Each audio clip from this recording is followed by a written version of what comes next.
ابتداء من جديد والشعر جالي مجاله وابشروا باللوازم وابشروا بالقصايد باسم رب الكل نبذ جل ربي فعله وارسلوها صب منه جرها بل حلها مرحبا في حفلهم ترحب في كل اتجاه وعنزه يجعل ربي عزها بوطنها يسعد منه ربعها الويلان يسعد منه ربعها الحبلان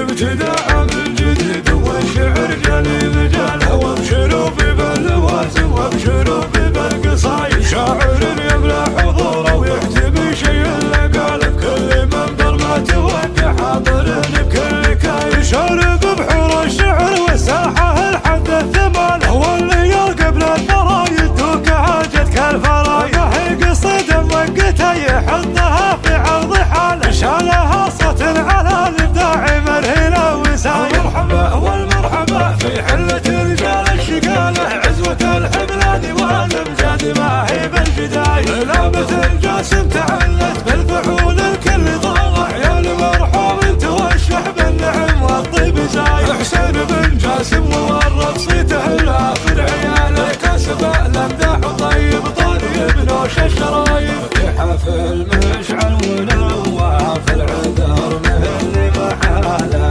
دمهم في كل موقف صعب وبكل شدايد مشعل ومشعل عضيدي والله انت اقرب سباله فنقوله هذا واخوانه وسيعين الفنايد سكتها وما هي تراها عندي بالباب الجماله مدحتها الطيب على الطيب تراسل وعوايد يلي نشدتوا بالجديد وجيت مرهي بالقصيده الليل هذا للعيد حبلان يا حيفا لها حبلان يا حيفا لها الشعر لا من له بغاه والطرق هذا لا طراه قلت ابشروا بي وانزلوا حبلان يا حيفا لها حبلان يا حيفا لها في حفل راعينا الوفا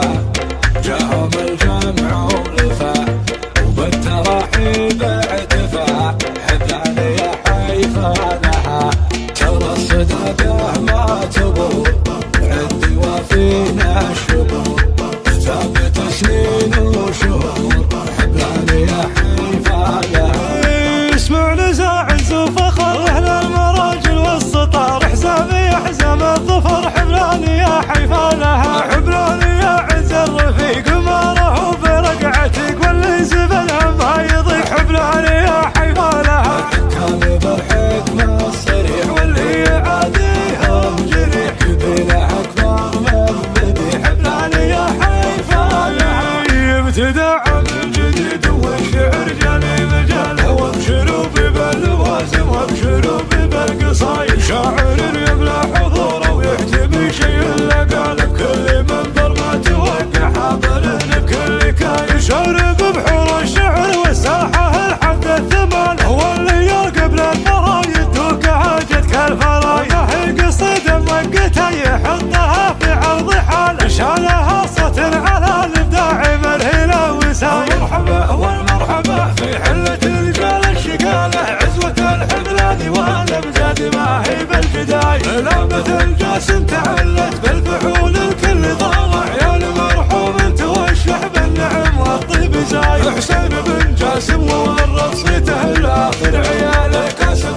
الامداح طيب طالب نوش الشرايب في حفل مشعل ونوى في العذر مهل محاله دمهم في كل موقف صعب وبكل شدايد مشعل ومشعل عضيدي والله انت اقرب سباله فنقوله هذا واخوانه وسيعين الفنايد سكتها وما هي تراها عندي بالباب الجماله مدحتها الطيب على الطيب تراسل وعوايد يلي نشدتوا بالجديد وجيت مرهي بالقصيده الليل هذا للعيد حبلان يا حيفا لها حبلان يا حيفا لها الشعر لا من له بغاه والطرق هذا